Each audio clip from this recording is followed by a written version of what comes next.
So I'll just start by introducing myself. I'm Tom. I'm the PhD student attached to the Human Remains Project, and I've been looking at charnel and charneling, so disarticulated and largely anonymous human remains in church context from around 1500 to around 1900. And one of the things that's come up consistently throughout looking at that longue durée period, and indeed one of the things that's come up consistently in Hurdle, and one of the things that the library shines a light on, is the fact that beliefs and practices are always somewhat consistent and always somewhat changing. And that's sort of what this panel leans toward, the idea of belief and practice in relation to human rights, how that's shifted, changed over time, and also the importance of where that's going and why that matters today. Because all this stuff's very historically interesting, but it also potentially, we may find out, might have some contemporary or future applications. So I'll start off by just getting the panel to introduce themselves. So we'll start at the room. My name's Matthew Knell. I have to share this actually, given this. My surname, obviously Knell, the death knell, is the funeral bell. My Lithuanian wife's maiden name, Grobovaitė, meant coffin bearer, a coffin maker. So we were marriage on the way to heaven, if you like. I'm at London School of Theology. I'm a senior lecturer in historical theology and church history, Protestant by background and technically by denomination, but obviously very, very Catholic with my medieval thoughts. But I'm also engaged with the Orthodox churches, both Eastern and Oriental Orthodox churches.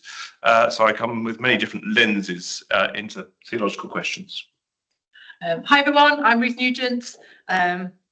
I'm the one that's caused all this trouble and made you come to this event. So I lead the project for the human remains, and I'm a burial archaeologist. I specialised in cathedral burial for my PhD, and I studied from the 5th century through to the 19th century. That's part of my role as a historical archaeologist here at Liverpool. So if we move on to Zoom now, we'll go to Tom on Zoom.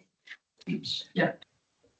Hello, so I'm Tom Gobbitt. I'm based out in Vienna. I'm postdoctoral researcher in history of law and history of the book, focusing in particular on the early medieval Lombard laws from the 7th century through to about the 12th.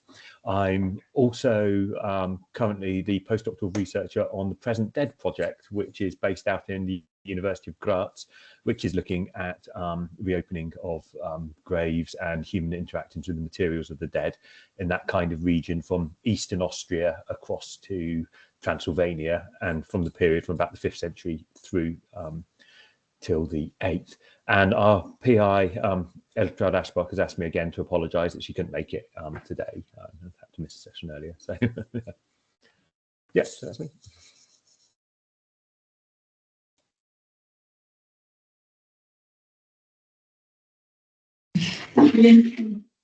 Will you leave them all in the room? Okay, we'll jump to Liv in the meantime.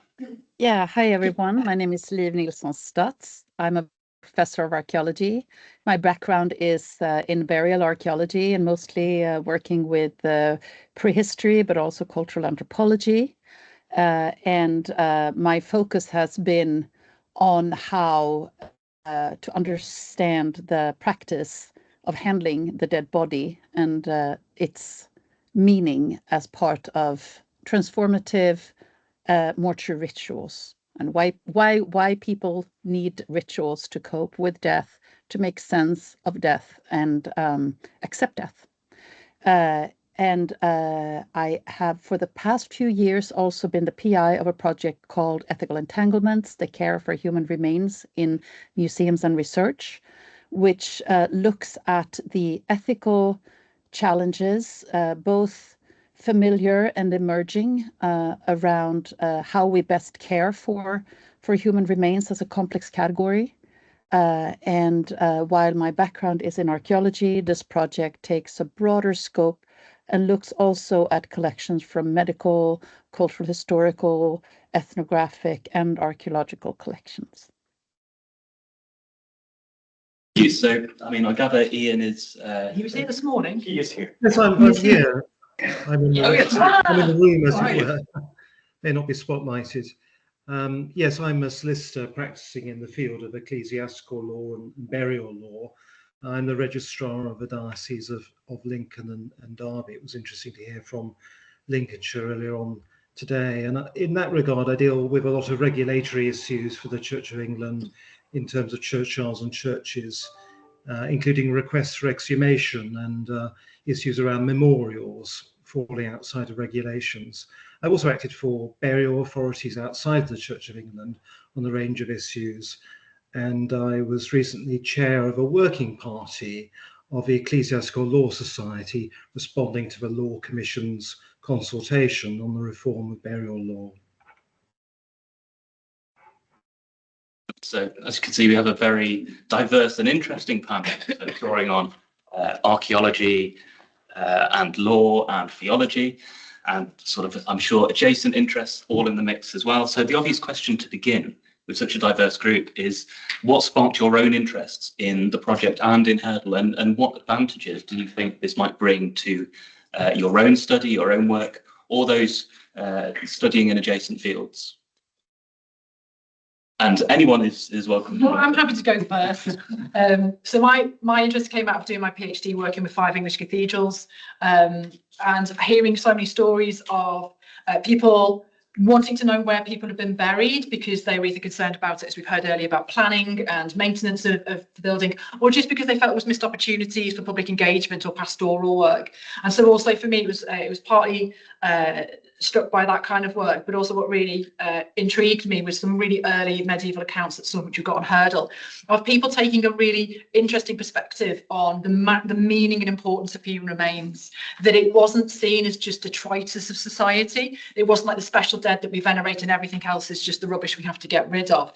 There was all these different layers of meaning and interpretation, to the point where they would conduct what felt, as an archaeologist, like proto-archaeological work. They'd investigate certain kinds of bones, they'd try and work how old someone was, or why a burial had been orientated in a particular way. All really familiar themes for us as archaeologists as well. So that really struck me about how thinking of this long duration, this long deep time of how people have been responding to dead bodies over these centuries. And that's kind of where Hurdle came from. So we got the backstory as well as the answer. So would anybody else like to jump in, or shall we move around in sequence? Well, I can jump in. So this is Liv speaking. Well, I find this project fascinating, in particular to me, because it kind of gets at all of these dimensions of both the human experience of death and with the encounter with the dead that we are surprisingly unprepared for, or surprisingly unregulated. And it's wonderful to have a legal specialist here to parse this out, but it's really interesting to see what happens between in terms of our understanding and also legal framing of people who have been dead for a very long time compared to people that have been dead for a very short amount of time, and the ones that fall in between, which are the ones that tend to make us very aware of the ethical challenges. So that's why I find this project so fascinating and a great inspiration for me in my work as well. I'll come off mute next and say that, I mean, potentially, I think the library can be a great resource for me in terms of really getting the long view. I mean, as registrar of a diocese, often people ask me questions about the situation in their burial grounds, and I look back in the file and I might have a piece of correspondence from 40 years ago where someone asked the exact same question, and maybe they were in contact with the record office and got the right answer. But otherwise, that's as far back as I can go, 40 years or so. And then there's the record office itself, where there's maybe issues to do with accessibility. It depends on whether the catalogue is easy to interrogate, and then actually getting access to the record itself might be a lot of work if it is there. So having a comprehensive digital library with a easy to search function, I think will be really helpful in terms of joining the dots for me. I'm obsessed with physicality. It's particularly related to a book that hopefully is coming out next year on the Ascension of Jesus, where I've been working very strongly on the fact that using Irenaeus, the importance of the physicality of humanity affirmed in creation, in incarnation, resurrection, and the fact that when Jesus ascends, he still ascends incarnate and will return incarnate to promise us physical, embodied in the words of the Apostles' Creed, resurrection of the body and life eternal. And the library helps me to understand how the faith has been received, whether the faith has been received, and tracking, particularly at a popular level, but also at the more celebrity level, if you like, whether this is actually continuing through Christian history. And I know it's not, because I hear so much language in church which is just not Christian language. It's just Gnostic, something else, as if when we die our spirits fly away. And so it gives me a useful window into that tracking of the receipt of the faith aspect. If Tom has, just going to say, I came in at the end of the project, really because Ruth very kindly contacted us on the Present Dead project and sort of said, "Hey, do you know about us?" So again, I'm not really deeply familiar on all the details, but from the conversations we've had so far and the initial looking, just the parallel in ways of thinking and the broader contextualization, seeing what's going on between our respective projects, and sort of saying, yes, we're obviously out in a very at the time not even proto-literate, unliterate area, but just seeing, because we've got all kinds of disturbances that can generally just be classified as robbery, but it's wrong to classify them that, and having a wider range of things to think about is the main thing we're doing, saying, well, what are the other possible explanations for this, because this doesn't look like robbery, and having just a sample set of things of what people are doing, and just expanding your own mind, and then looking at what you've got and going, it's probably still outside this range because people are people, but it's such an incredibly useful tool, I think. So I'm really happy that you got in contact with us. Thank you. We can envision a range of uses and applications and relevancies, but these really prop up this wider question of how and why is this information useful to us today? Like, why do exhumations and human remains still matter to us, and how can this library help to contextualize our work with those materials? So if anyone sees any specific sort of applications or relations to the value of human remains, why does this stuff matter? Why have we put this library together? Maybe we should ask within the project. But don't want to scare them off. But I think that's a really interesting point, though, about how and why do exhumations and human remains even still matter to us today? We're meant to be in a kind of post-Christian society, highly scientific approach. Why do we still care about the remains of human people?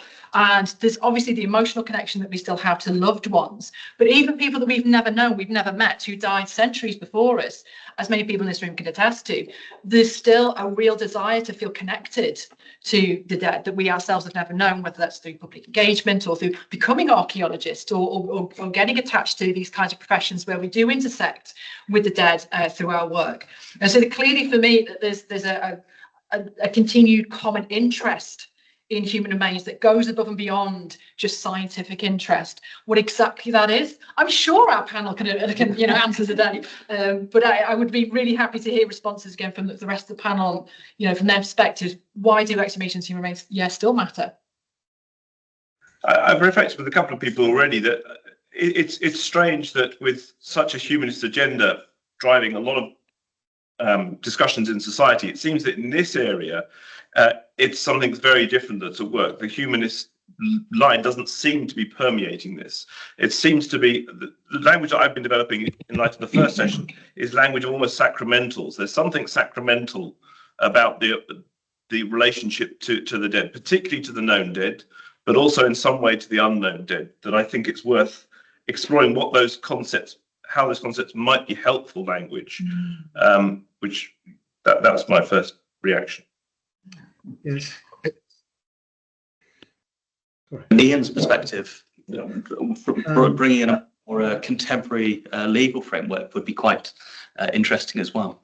Well, yes, we're not just dealing with the unearthing of historic remains in this area. I mean, there are present day requests from individuals for exhumations, and that can come out of the planning process. It can come out of infrastructure projects where there's mass exhumations, but also individual requests for remains to be dug up. And these can really fall into two main categories. One is where a mistake has been made as to the place of burial. Someone's been buried in the wrong grave. That happens more often than you might think, and if discovered quickly, that can be remedied by relevant permission. The other main category is where there's been change of mind, effectively, and relatives have moved away and they've decided actually they want their loved ones close to hand, or they may have established a negative relationship with a place of burial, which means that they want to move the person. Perhaps they regret the decision of burying someone hastily in grief and want to change that. And the response to the church courts in relation to this, perhaps a bit more conservative than the response of the Ministry of Justice, which has the jurisdiction in unconsecrated burial grounds, is that there needs to be demonstrated proper exceptional grounds to justify the presumption that the burial should be permanent. So it is a current practical matter as well as a one about archaeology and history. If I can jump in now and add to follow on from that. Oh, sorry. Do you want to go first, Liv? No, I thought I was unmuted, but I wasn't. So you go first, Tom.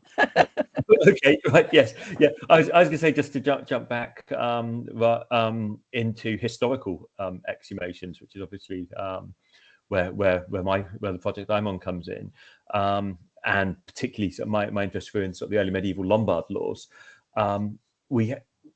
From the archaeology side and the history of law side, we have two very complementary stances looking for it. And the archaeological evidence is very much of graves that have been deliberately reopened, and for the targeted acquisition of items. And then within the laws, we've got a situation where, although it talks about grave robbery, it very carefully words it in a way that it's only illegal if you're outside the family. If you come in and rob the grave of somebody else, of someone else's relative, that's illegal. But if you're reopening your own family grave, that's perfectly fine. And we get another motivation coming through for the reopening of graves that I'd like to add on to what Ian said, which is where it was planned from the beginning when they buried them that they would be going back in 15, 20, 50 years later. We don't know the exact timescale. And there's very much seems to be, the best model that we've got for working on seems to be that they are putting objects into the other world with the dead and then going back and getting them back out again in a sort of highly ritualized fashion. So again, sort of that scope coming through, and in the laws that I work with, and not just in the Lombard ones, but also seeing parallel or comparable stuff, I should say, up in the Frankish laws. There's always this little wording where there's been space left, for the family. So I find that quite intriguing. Just to add on to extra reasons for sort of planned, planning you're going to reopen before you even put the body in the ground in the first place, rather than a change of. And if I can then tag along on that one, I think that we need to make quite a distinction here between intention and motivation of opening and disturbance. One is the regulation regarding the exhumation of one's dead, whether they are family or in other ways kind of connected to us. And the other is, of course, the disturbance that is related to completely different needs, for example, archaeological excavation.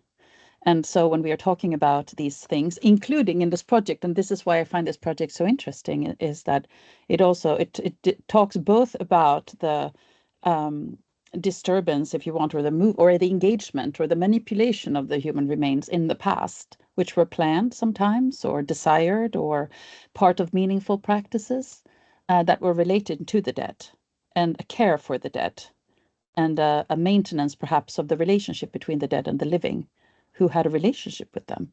And the other is the encounter with the dead through development work or archaeology that is that comes closer to a non-intended disturbance or a disturbance that is of a different kind. And I think that they are opposite, but they're still related, because it becomes difficult precisely because we know that these people were laid to rest by within a cultural framework that was meaningful, where the dead body was intended to be in one place.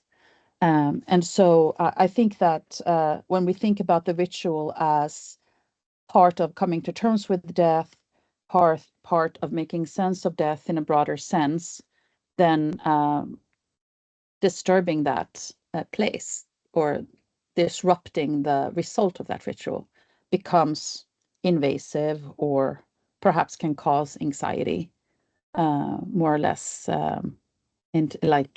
more or less explicitly stated. And I think that is that's significant here. And I would like to just add that I am not sure that I do believe that the humanist perspective actually can get us quite far here, as well as the more kind of a more religiously framed understanding of this. I think that they actually can go hand in hand quite well, because we're dealing with universal human experiences. And I think that they require perhaps both approaches.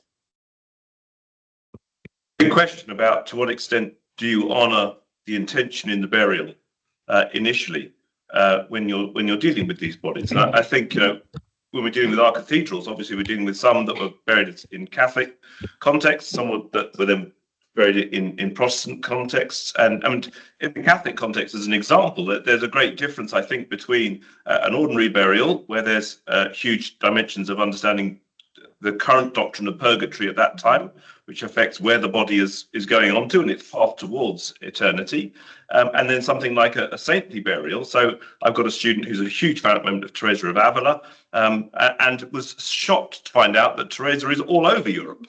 There are bits of Teresa all over the place. So the idea of keeping her together was not considered in any way. In fact, it was better that she was shared around so that more people could have access to her, which is a very different view of dealing with human remains. Yeah.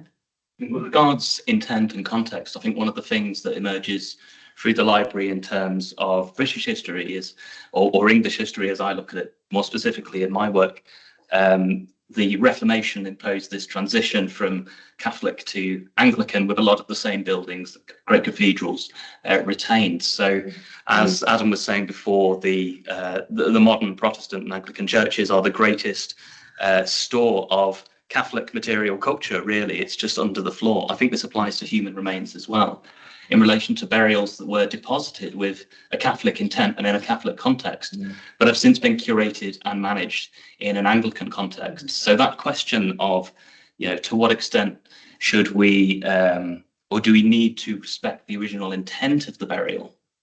And that is quite interesting. And it might be good to hear a legal perspective on that, if there is any such thing as a legal perspective on that. Well, I mean, I would, of course, notions of purgatory, masses for the dead, became illegal at the point of the Reformation, and were, you know, pretty much stamped out, although, you know, live on in the hearts of some faithful Anglicans throughout the generations. In terms of the actual sort of practical legal treatment of the dead, there is some continuity. I mean, still today, bishops will go and consecrate burial grounds. They will consecrate churches. And when they're consecrating burial grounds, they'll consecrate them expressly for the purpose of the burial of the dead. So the idea that these will be, when the body is committed through the burial rite, places of repose for the dead. And if you read, you know, Book of Common Prayer and the burial rite, you know, there isn't a lot of sort of theology in there, but there is this theological intent of committing the body to a particular place of custody, out of human possession.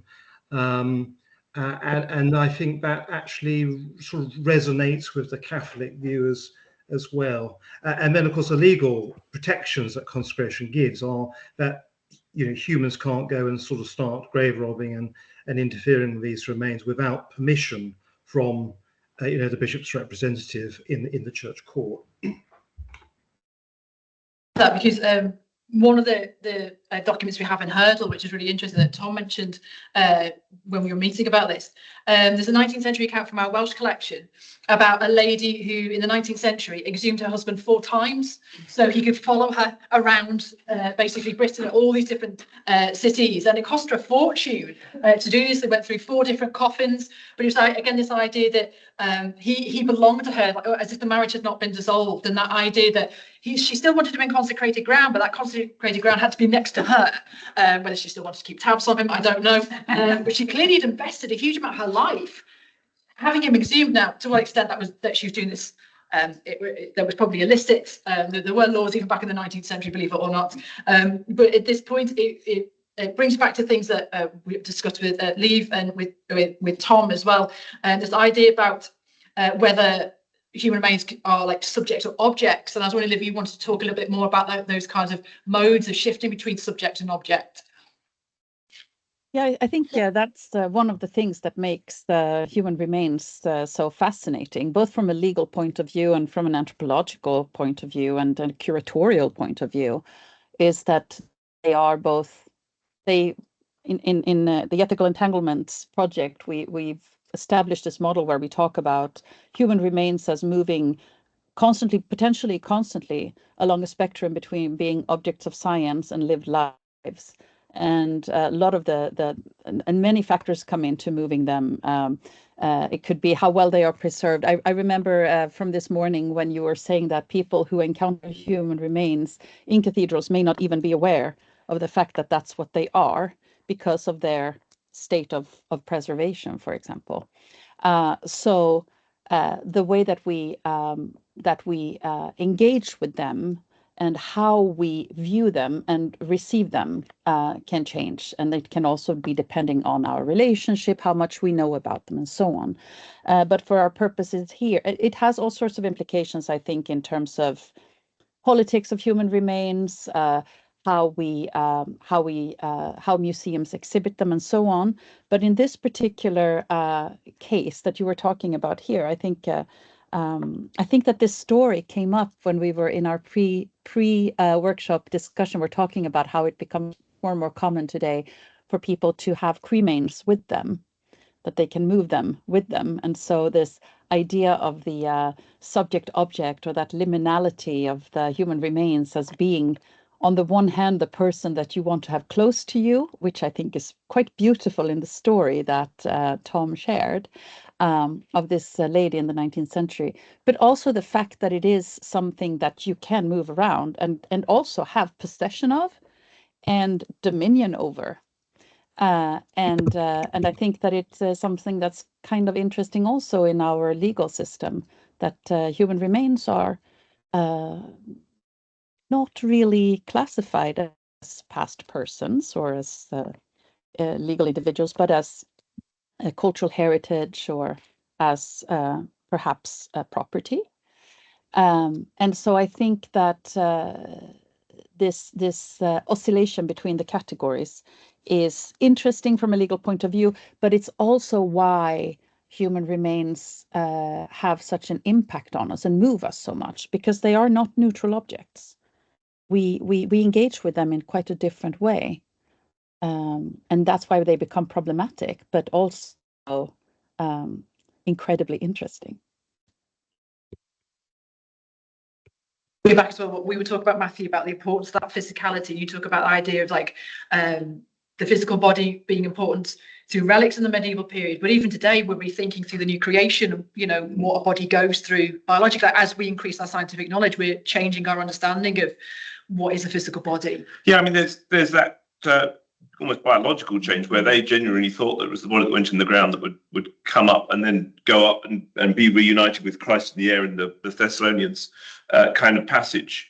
But also it indicates a different direction, as a minor theological point, if I may, that the New Testament is very much an ascending theology. the citizenship is in heaven, that's what I'm projecting to. Paul's to live is Christ and to die is gain. And I'm looking forward to being clothed in my resurrection body, and therefore the sarx in the Greek, the flesh, is what he wants to be released from, but not to be disembodied, to be re-embodied with the body he's supposed to have. Whereas the church, from sort of the 4th, 5th century, begin to track it, and then this is where I want to be able to track it better, starts to have a descending spirituality, not an ascending, trying to bring people back down to this physicality rather than encourage people to recognize that we want to be released to the new physicality because we lost the physicality. We stop talking about the resurrection, we start talking about going to heaven. Right. And that's a linguistic shift that happens gradually in the church. The early church doesn't talk about going to heaven at all, just talks about the resurrection. And then later in church history, you begin to get this language of going to heaven, and that gets the disembodied problem associated with it. I think it takes back to Tom as well. You talking about, I don't know, steal your thunder, but a brilliant example of a grave robber who got his comeuppance, which links into that physicality. Yes, absolutely. I can bring that one in now, I think. I mean, there's a lovely story in Paul the Deacon's History of the Lombards, written in the late 8th century, of one of the Lombard kings, Rotari. In fact, the one who had also issued the first phase of written Lombard law in sort of the 640s. But there's an account of his grave having been robbed later.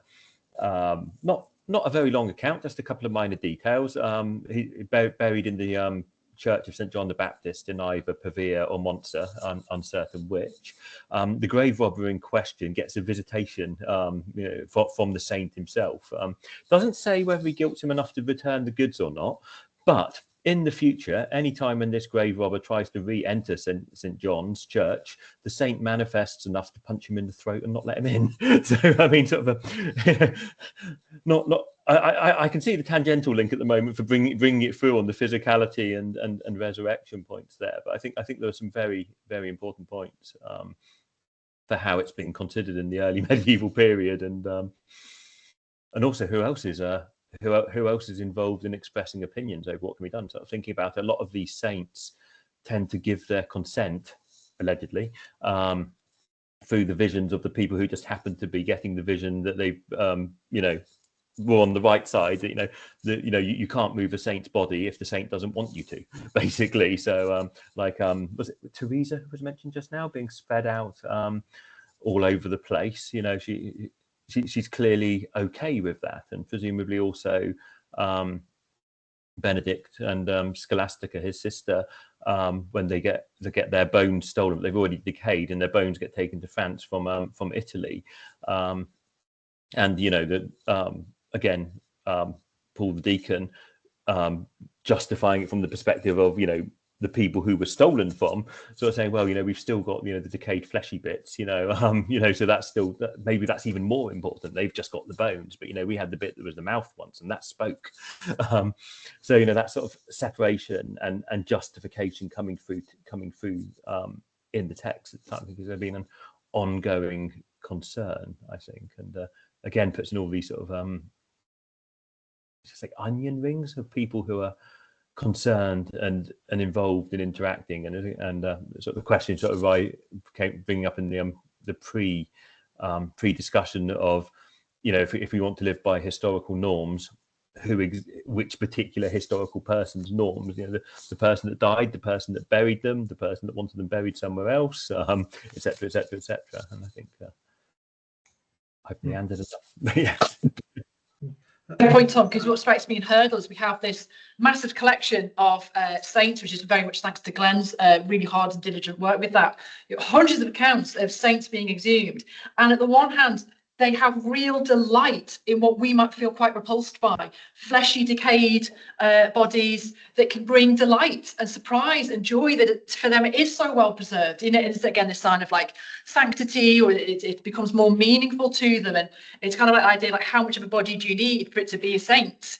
How much proof did you need? And this idea that corruption and incorruption was really important for a lot of what we've seen in Hurdle for what will then shift them either into, and I'm going to steal a phrase that Matthew used before, I really liked this idea of them being instruments of grace, or just a satellite saint that's just there to amplify the really big saint that we really care about. And he's, you know, that's not quite as important because we've only got a shin bone, but for this person we've got a skull with hair on it, you know, and how easily a body can move between categories just based on its physical surviving remains in particular. So again, that idea of corruption and incorruption, that the physicality really, really mattered, but again, in ways that maybe we would find slightly unpalatable today.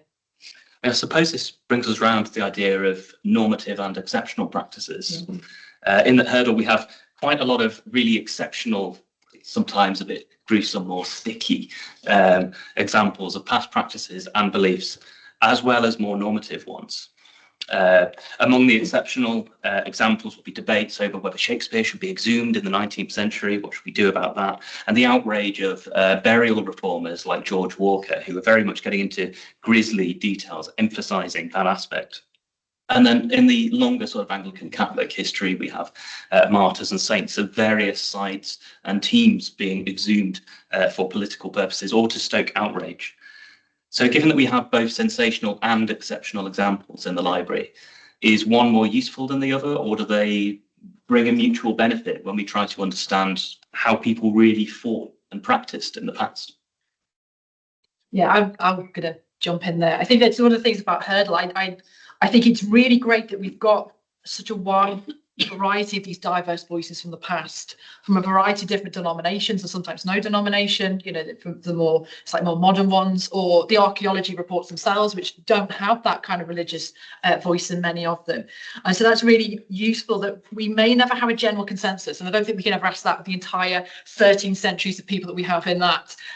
You know, the people in this room, we're probably not going to get a consensus, but I think that's where these really interesting points of friction begin to emerge between how people wanted to think about cultural attitudes and laws, and something like Hurdle allows us to mine with perhaps more nuance those kinds of moments of the exceptional that we can look at. And yes, sure, they're great, like the big cause celeb like Shakespeare, and all these immense debates about should we exhume him, and if we do, can we make postcards to make money from it, which was a real debate, versus the ones that might look in Hurdle a little bit basic. You know, it's, oh yeah, they found some, you know, archaeological remains in, you know, 1850 in the corner of the church, and we don't know who they were, but we moved them over here. When you begin to bring them together on aggregate, though, you begin to see maybe outside of the kind of exceptional and the grotesque, the more common practices, which may not be as linguistically juicy or, you know, historically juicy, but give us an idea of the persistence of people really caring about human remains, whether they made a big deal about it or not. They encountered them. And one of the things we do see in Hurdle is how many people expected their bodies to be moved, which is what I found from people I've spoken to throughout the lifetime of this project. A lot of modern audiences think anyone who exhumes the dead by default, whether it's archaeological, judicial, or any other thing, is immediately disrespectful. Just the process of exhumation, and their phrases, it's not what they would have wanted. They wouldn't have expected this. And actually, Hurdle disagrees with that. For the vast majority of the periods that we've got in Hurdle, I'm going to steal Julie Rugg's brilliant phrase here, is that the burial ground is not a place to necessarily rest, but a place to be processed. Whether that's spiritually processed or it's, you know, a place to be physically processed, that they expected, with a very few exceptions, to be moved on to somewhere else. And your work has attested that with Charnel as well. There's an expectation that you'll move from the individual to the communal, but that you're still part of a community. It's just going to shift, that you have a physical afterlife, that other people you've never met in centuries later will come and take care of you. And I think maybe since the 1850 Burial Acts, when we stopped burying inside of church buildings, I think there was perhaps more the cultural conversation about how we steward the dead began to kind of dissolve as we moved into these big public cemeteries, where it's expected. We ended burial inside the church buildings. It's going to relieve space on those, and then we've established all these brand new public cemeteries where you've got loads and loads of rooms, so you can now rest in peace. We don't need to disturb you. And that bought us about 100, 150 years of time. But I think if anyone's read the news in the last 10 years, the burial crisis is a real thing in our country. We don't have infinite space. So a very long ramble there, but that's what I found from Hurdle in response to that question. I'll shut up now. Said more than I intended, but yeah.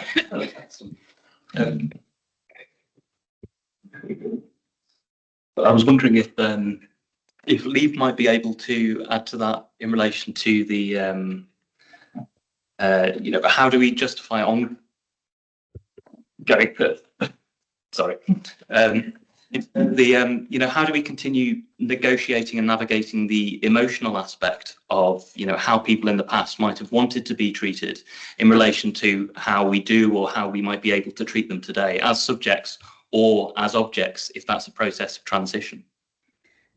Yeah, thank you. I mean, the challenge that we are facing professionally and on a human level is that we can't know, and that we cannot receive any informed consent from these people that are from centuries ago. I have been grappling with this as a burial archaeologist, of course, but I'm starting to think more and more about that there is something really valuable about leaning into that insecurity and the radical acceptance of the fact that we cannot know, and then rather be quite transparent about the choices that we make when we do the best we can. I think that a lot of in my line of from my perspective and where I encounter this debate, which is very much in the present, I feel like a lot of attention is placed on caring for the feelings and caring for the sensitivities of the living that encounter these human remains, whether it is in the cathedrals or if it is in a trench in a I don't know, an urban excavation site where people will walk by and see human remains, or most commonly the care expressed in museum spaces, and we don't really consider the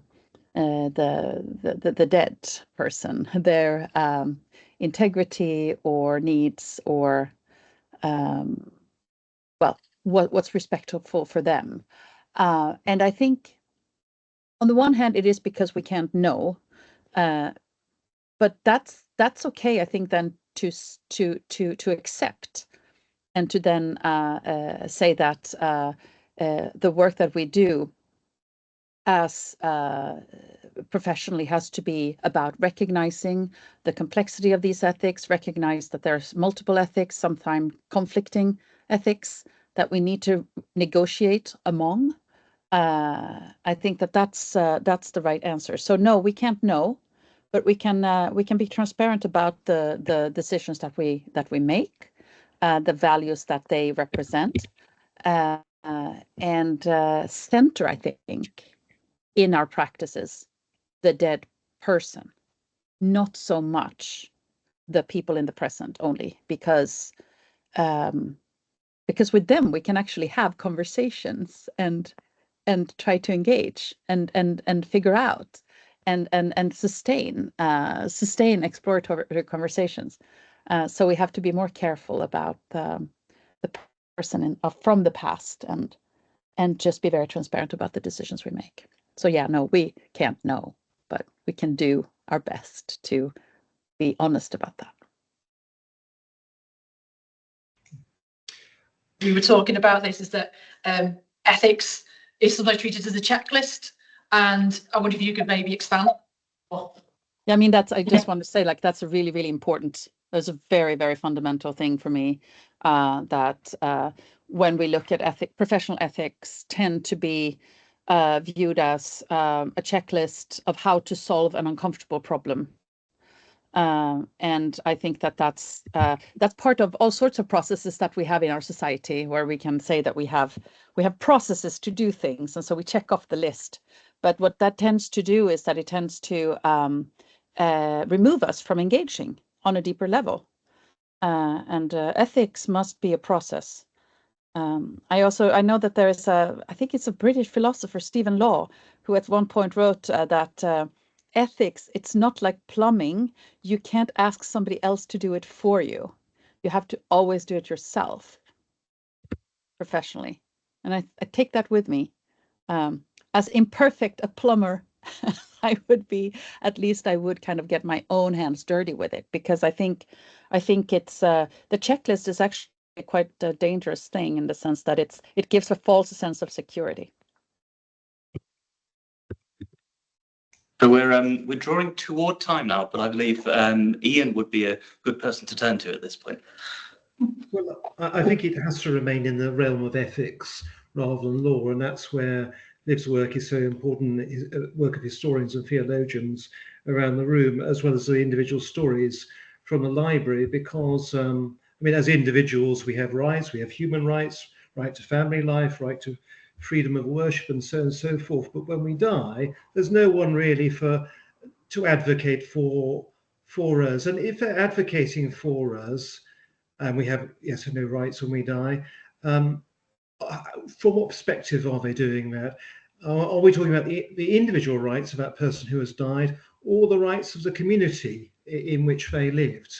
And even, you know, we've got a Human Tissue Act which regulates how we deal with organs which are taken out on death and transplanted and so forth. That is an extension of our own rights, because we can make provision in our will for how those are treated. But you know, with the passage of time, we really need people, such as the experts around the room, to go back and try and contextualize the circumstances in which they were buried, in order to have respect for that person and for their community. Thank you. So from multiple ethics, plurality of beliefs, plurality of practices, and the changing nature of these over time, we've had quite a lot sort of coming up here, and I'm sure we could continue for quite some time if we didn't have another exciting panel to get to. Yes. So we will draw to a close now, and I'd just like to thank the panelists here for these fantastic and multidisciplinary contributions, which really demonstrate the versatility and the sort of depth of the issues that we're trying to deal with, and hopefully respond to positively through help. Thank you.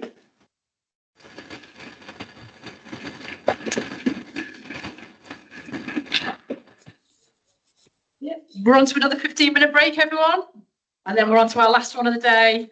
By no means